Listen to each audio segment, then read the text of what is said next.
Det er et produkt, vi har været sammen med en fyrværker og sammen med DFF har været med til at udvikle, og det skal egentlig i bund og grund bruges som en erstatning for ulovlig fyrværkeri for nødblus.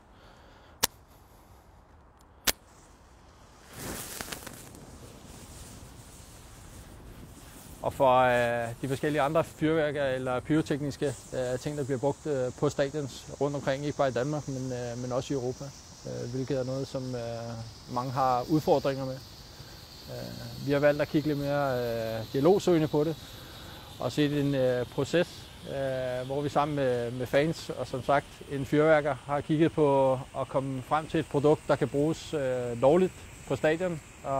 og samtidig ikke giver hverken udfordringer med sikkerheden eller lovgivningen i de forskellige lande.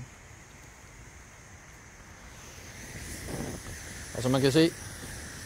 så er temperaturforskellen væsentligt anderledes end når man står med et nødblus eller lignende i hånden. Temperaturforskellen er rundt regnet omkring små 1500 grader, og det er vel at mærke noget, der gør en forskel, når man har med sikkerhed at gøre.